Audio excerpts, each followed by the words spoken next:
কবরের মৃত্যুর মুহূর্তেই তো বন্ধুরা আমার ঈমানদারদের জন্য একরকমের ফেরেশতা পাঠানো হয়, বেঈমানদের জান কবজ করার জন্য ভিন্ন ফেরেশতা পাঠানো হয়, নেককারদের জান কবজ করার জন্য ভিন্ন ফেরেশতা পাঠানো হয়, বদকারদের জান কবজ করার জন্য ভিন্ন ফেরেশতা পাঠানো হয়।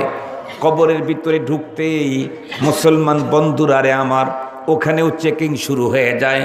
লম্বা কথা বলে আপনাদেরকে বিরক্ত করতে চাই না, আমার নিজেরও চূড়ান্ত দুর্বলতা। কারণ বন্ধুরা আমার লম্বা রাস্তা সফর করে এসেছি, সংক্ষিপ্ত সময় কথাটা বুঝায় বিদায় নিতে চাই। শুনলে বড় অবাক হবেন। আমাদের সিরাজগঞ্জের ঘটনা আপনাদেরকে শুনাই। কবরের পথ যে বড় সাংঘাতিক ডেয়ারিং পথ, কথাটা সুন্দর করে বুঝাবার জন্য একটা মাত্র ঘটনা আপনাদের খেদমতে পেশ করতে চাই। আমার শ্বশুরালয় হলো সিরাজগঞ্জ জেলা শহরের একদম পাশে, জেলখানা এবং পুলিশ লাইন যেই গ্রামের ভিতরে, সেই গ্রাম আমার শ্বশুরের গ্রাম। ওই গ্রামের ভিতরে একজন রাজনৈতিক নেতার মরণ হলো। আজ থেকে বেশ বন্ধুরা আমার 18-20 বছর আগের কথা বলতেছি। আমি জানি না আপনাদের অঞ্চলে কেমন, আমাদের সিরাজগঞ্জের সিস্টেম, মৃত ব্যক্তির কন্ডিশন যেমন হয় তার জানাজার কন্ডিশন তেমন হয়।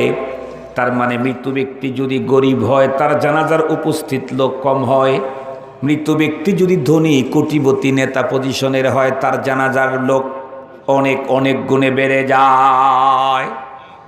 শুধু তাই না, আর একটা জিনিস লক্ষ্য করছেন কিনা জানি না, মৃত ব্যক্তি যদি সংস্কৃতি মনে হয়, ইসলাম ধর্ম কর্ম থেকে অনেক দূরে যদি হয়, ধর্মের ধার ধারে নাই, মুসলমান নামে বটে, এই লোকটা মরে গেলে ওর জানাজার ভিতরে দেখবেন টুপি ছাড়া, দাড়ি ছাড়া, পাগড়ি ছাড়া, বেনামাজি বন্ধুরা আমার টাইট ফিট প্যান্ট আর শার্ট আর টাই কোট পরালো, এরা হলো ওর জানাজায়। কেন? হাদিসের মধ্যে আসছে কাম তামুতুনা কামা তাহইউন ওয়া তুহশারুনা কামা তামুতুন। তোমার জীবন যেমন হবে তোমার মরণ তেমন হবে, তোমার মরণ যেমন হবে তোমার হাসর তেমন হবে। পক্ষান্তরে মৃত ব্যক্তি যদি হয় তাহাজ্জুদ গুজার আল্লাহওয়ালা, মৃত ব্যক্তি যদি হয় জাকের আর শাকের, তার জানাজার ভিতরে যদি লক্ষ মানুষের সমাবেশ হয়, যেমন মাত্র কয়েকদিন আগেই বন্ধুরা আমার সিলেটের একজন অবিসংবাদিত আলেমে দিন, বন্ধুরা আমার সিলেট দরগা মাদ্রাসার মুহতামিম শেখ আবুল কালাম জাকারি রহমাতুল্লাহ আলাই ইন্তেকাল করলেন। শাহজালাল দরগা মাদ্রাসার মুহতামিম, ওনার জানাজায় সিলেট আলিয়া মাঠে বন্ধুরা আমার কানায় কানায় মানুষ ভর্তি। তার জানাজার ভিতরে যত মানুষ উপস্থিত হয়েছিল তাদের অধিকাংশগুলির মাথার মধ্যে টুপি, ইয়া বড় পাগড়ি, বড় বড় বন্ধুরা আমার ইয়া দাড়ি, তাহাজ্জুদ গুজার আল্লাহওয়ালা নেককার আর পরহেজগারদের ভিড় দেখা যায়। মুসলমান, আপনি যদি চান আপনার মরণের পরে আপনার জানাজার ভিতরে আল্লাহওয়ালারা হাজির হোক, তাহলে আপনাকেও আল্লাহওয়ালাদের কাতারে দুনিয়াতেই ঢুকে যেতে হবে। আপনি দুনিয়াতে আল্লাহ ভোলা হয়ে থাকবেন, আর মরণের পরে আপনার জানাজায় আল্লাহওয়ালারা যাবে, এইটার কখনোই আশা করা যায় না।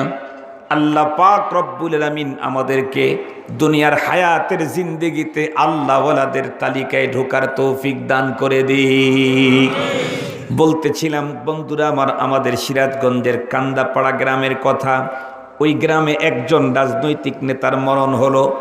অনেক মানুষ তার জানাজার নামাজ পড়ার জন্য আসলো। এক পর্যায়ে জানাজার নামাজ বন্ধুরা আমার কমপ্লিট করে দেওয়া হলো।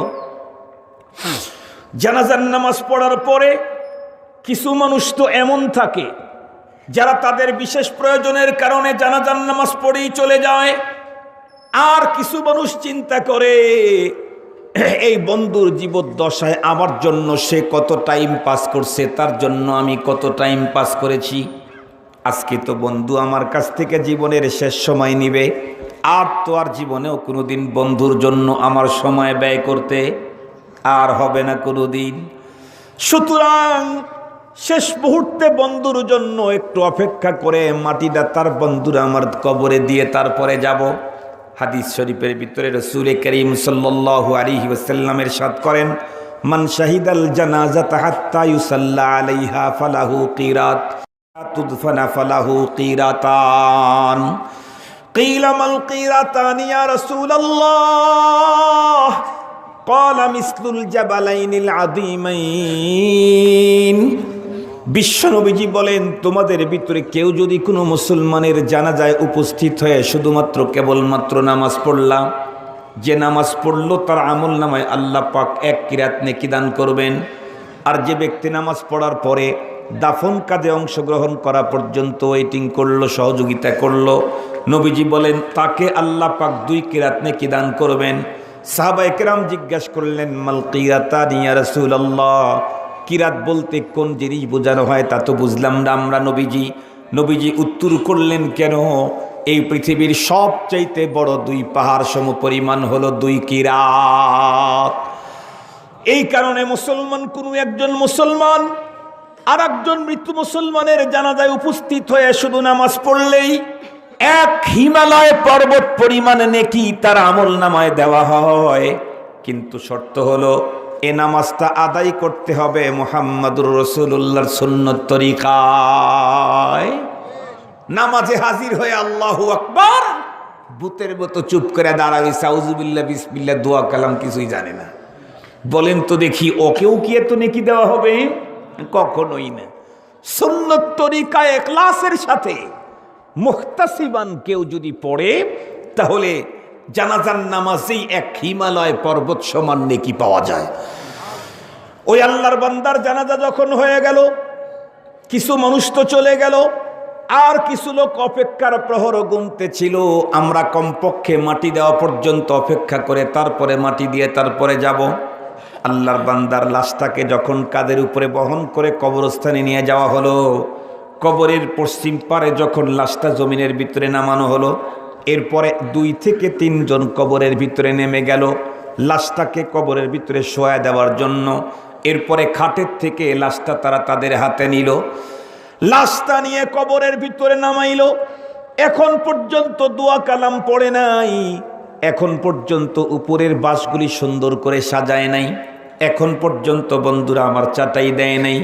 প্রথমে তো দোয়া পড়বে, তারপরে বাঁশ সাজাবে, এরপরে চাটাই দেবে, এরপরে মিনহা খালাকনাকুম ওয়া ফিহা নুঈদুকুম ওয়া মিনহা নুখরিজুকুম তারাতান উখরা বলে মাটি দেবে। মুসলমান ভাইরা আমার কোনো কিচ্ছুই করে নাই, শুধুমাত্র কেবলমাত্র লাশটাকে হাতে করে নিয়ে জমিনের ভিতরে কবরের মাটিতে যখন শোয়াইছে, এখন পর্যন্ত দোয়া কালাম পড়তে পারে নাই। কবরের মাটির সঙ্গে লাশটাকে যখন লাগানো হলো, অমনিতেই কবরের ভিতরে আওয়াজ হয়ে গেল। এক পর্যায়ে 2 দিক থেকে মাটি চাপা শুরু হয়ে গেল। এত দ্রুত গতিতে 2 দিক থেকে কবরের মাটি চাপা শুরু হলো, কোন রকম করে 2 জন লাফ দিয়ে উঠতে সক্ষম হলো। মৃত ব্যক্তির জামতা বন্ধুরা আমার উঠতে উঠতেই তার পা জমিন ধরে ফেললো। 2 দিকের মাটি চাপা দিয়ে পা ভেঙ্গে চুরমার। শেষ পর্যন্ত জমিনকে আবার খনন করে তার পা উদ্ধার করা হলো। কোন জায়গার ভিতরে গর্ত খনন করে তাকে কবরের ভিতরে ঢুকানো হয়েছে, জমিন তার কোনো চিহ্ন পর্যন্ত অবশিষ্ট রাখলো না। ও মুসলমান, একটা কথা খুব ভালো করে বোঝার জন্য চেষ্টা করতে হবে। আমি সিরাজগঞ্জ থেকে বড় কষ্ট করে এখানে এসেছি, আমি বয়ান করতেছি, আপনারা আমাকে মহাব্বত করেন, আমি আপনাদেরকে মহাব্বত করি। কিন্তু বক্তৃতা দিতে দিতে এদেশের প্রধানমন্ত্রী এবং তার ফ্যামিলির বিরুদ্ধে যদি অযাচিত অমূলক কথা যদি আমি বলতে থাকি, যতক্ষণ পর্যন্ত বক্তৃতার মঞ্চে আসি ততক্ষণ পর্যন্ত হয়তো আমাকে কেউ কিছু বলবে না। আমার তো মনে হয় এখানেও প্রধানমন্ত্রীর দলের লোক আছেন, আশেপাশে প্রশাসনের লোকেরাও থাকতে পারে। আমি যদি প্রধানমন্ত্রীর ব্যক্তি তার ফ্যামিলির বিরুদ্ধে অযাচিত বক্তব্য দেই, অমূলক কথা বলি, তাহলে এখান থেকে নামার পরে আমাকে ছাড় দেওয়া হবে নাকি? যতক্ষণ পর্যন্ত মঞ্চে আসি ততক্ষণ পর্যন্ত হয়তো কিছু বলবে না। এখান থেকে নামার সঙ্গে সঙ্গে প্রধানমন্ত্রীর প্রশাসনের লোকেরা আমাকে ধরে ফেলবে। রব্বুল আলামিন কোরআন শরীফের ভিতরে কি বললেন শোনেন, আল্লাহ রাব্বুল আলামিন বলেন, মা ইয়ালামু জুনুদা রাব্বিকা ইল্লাহু,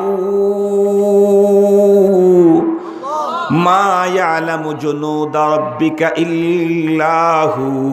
এই পৃথিবীর মানুষ খুব ভালো করে মনে রাখবে, আল্লাহ পাক রব্বুল আলামিন বলেন, তোমার রবের সৈন্য কি পরিমাণ, এই খবর পৃথিবীর কারো কাছে নাই, কেবলমাত্র একমাত্র আল্লাহর কাছে আছে। এ জমিন আল্লাহর তৈরি, আল্লাহর সৈনিক। এ আসমান আল্লাহর তৈরি, আল্লাহর সৈনিক। এ বৃক্ষ তরুলতা আল্লাহর তৈরি, আল্লাহর সৈনিক। এ বাতাস আল্লাহর তৈরি, আল্লাহর সৈনিক। এ পানিগুলি আল্লাহর তৈরি, আল্লাহর সৈনিক। ও মুসলমান, মনে রাখো, যতদিন পর্যন্ত জমিনের পিঠে আছি, জমিনের পিঠে থাকাকালীন অবস্থায় যদি আমি আল্লাহ বিরোধী কথা বলি, ধর্ম বিরোধী কথা যদি বলি, আল্লাহ বিরোধী, ধর্ম বিরোধী অযাচিত বক্তব্য যদি আমি দিয়ে দেই, হয়তোবা যতদিন পর্যন্ত জমিনের ভিতরে বেঁচে আছি, জমিন আল্লাহর সৈনিক, এতদিন পর্যন্ত হয়তোবা আমাকে ছাড় দেবে।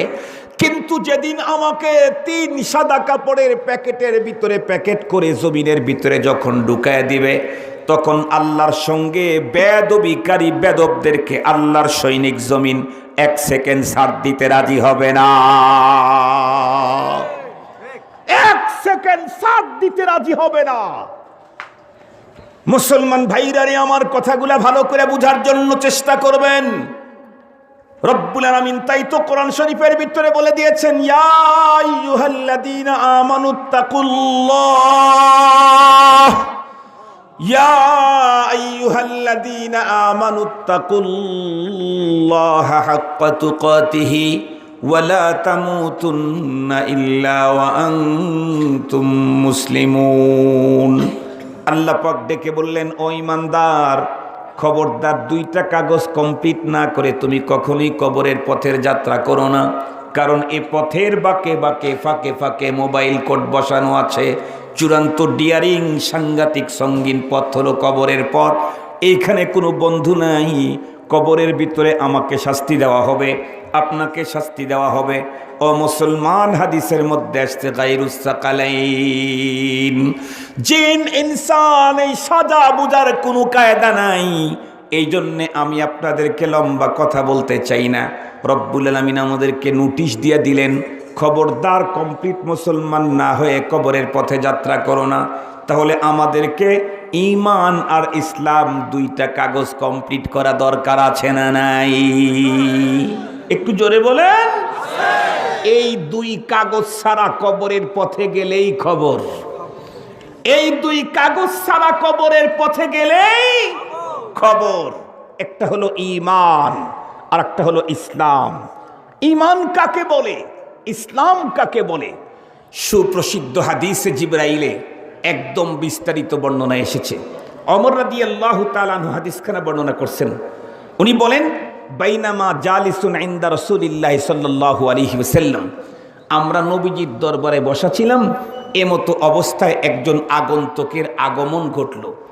ওর মাথার চুলগুলি এত কিচকিচি কালো, তার মানে টাটকা জওয়ান, আর পোশাকগুলি একদম দবদবে সাদা। লা ইয়ারিফুহু মিন্না আহাদুন ওয়ালা ইউরা আলাইহি আসরুস সাফার। আমরা কেউ তাকে চিনি না, তাতে মনে হয় অনেক দূরের লোক হবে। আবার দূরের লোক রাস্তা রান করে আসলে তো তার শরীরের ভিতরে মালিন্যতার ছাপ থাকবে না, টেনশনের ছাপ থাকবে না। আমার চেহারায় টেনশন আছে না, মালিন্যতা আছে না? আমাকে একটু মানে আজকে অসুস্থ অসুস্থ মনে হচ্ছে না? লম্বা সফর করে সারাদিন বড় কষ্ট করে, শরীর টায়ার্ড না রিটায়ার্ড। আমার শরীর এখন টায়ার্ড না, এটা রিটায়ার্ড। এই জন্য কথা বলার ইচ্ছেও আমার ছিল না, শক্তিও আমার নাই। তারপরেও আলহামদুলিল্লাহ 1 ঘন্টা টার্গেট নিয়েছে, 1 ঘন্টা কিন্তু শেষ হয়ে যাচ্ছে। সম্মানিত হাজরিন, এই 6 মিনিট আছে, 6 মিনিটে আমি কথা বলবো, এর আর 6 সেকেন্ডও বেশি কথা বলার ইচ্ছে আমার নাই। তো যে কথা বলতেছিলাম সেটি হলো আল্লাহ আল্লাহ আল্লাহ, কি বলতেছিলাম জানি, মনে আছে নাকি আপনাদের? মাশাআল্লাহ, ঈমান আর ইসলাম।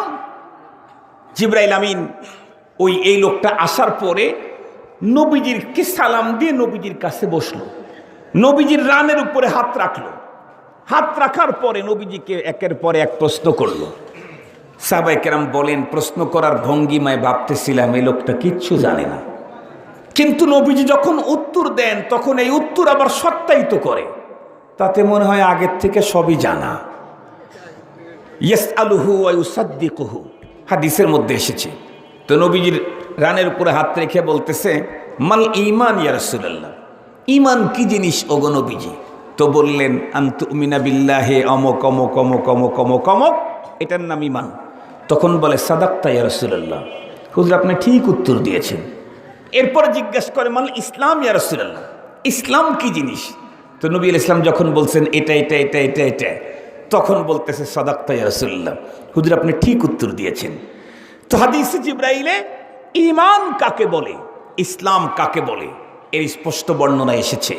আলহামদুলিল্লাহ, উলামায়ে কেরামের মজলিসে এসে, আহলুল্লাহদের দরবারে এসে ঈমান আর ইসলামকে আগে ঠিক করেন। তাম দুনিয়ার সব সম্পদ অর্জন করলেন, মৃত্যুর সময় ঈমানের কাগজ ঠিক নাই, ইসলামের কাগজ ঠিক নাই, তাহলে কবরের পথে ঢুকতেই, কথা বলেন না কেন, ঢুকতেই ঝামেলা আছে।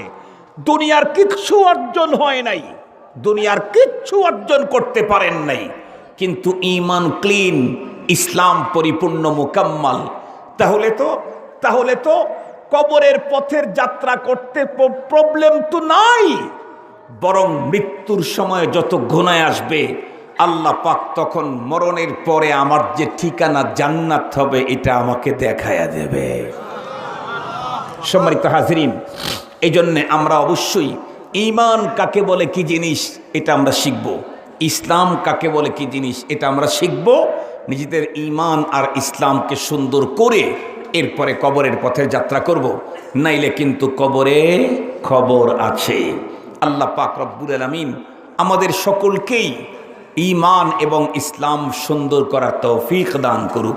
একটু জোরে বলেন না আমিন। কমপ্লিট প্রকৃত মুসলমান হয়ে কবরে যাওয়ার তৌফিক দান করুক। একটা কথা আমি আপনাদেরকে মাঝখানে জিজ্ঞেস করতে চাই, পৃথিবীতে তো অনেক কিছু শিখার অনেক প্রতিষ্ঠান আছে, যেমন টেকনোলজির প্রতিষ্ঠান আছে, কেমিস্ট্রির প্রতিষ্ঠান আছে, বিজ্ঞানের প্রতিষ্ঠান আছে, সায়েন্সের প্রতিষ্ঠান, আর্টস কমার্স ফিজিক্স এগুলির প্রতিষ্ঠান আছে। আমি জিজ্ঞেস করতে চাই, ঈমান আর ইসলাম শিখার প্রতিষ্ঠান কোনটা? একটু জোরে বলেন না ভাই। যেই চালান ছাড়া আমার কবরে যাওয়া নিষেধ, সেই চালানের ব্যবস্থা হলো মাদ্রাসায়। সুতরাং মাদ্রাসা আমার প্রথম টার্গেট, মাদ্রাসা আমার প্রথম প্রয়োজন, মাদ্রাসা আমার প্রথম লক্ষ্য। আল্লাহ পাক রব্বুল আলামিন আমাদের প্রত্যেককেই এই দ্বীনি মাদ্রাসার সাথে সুসম্পর্ক রেখে আমাদের ঈমান ও ইসলামকে সুন্দর করার তৌফিক দান করুক। জোরে বলেন আমিন। আমি আমার আলোচনাকে আর দীর্ঘায়িত করতেছি না, হযরত ওয়ালা এসে গেছেন। ওয়া আখিরু দাওয়ানা আনিল হামদুলিল্লাহি রাব্বিল আলামিন। আসসালামু আলাইকুম ওয়া রাহমাতুল্লাহি তাআলা ওয়া বারাকাতুহু।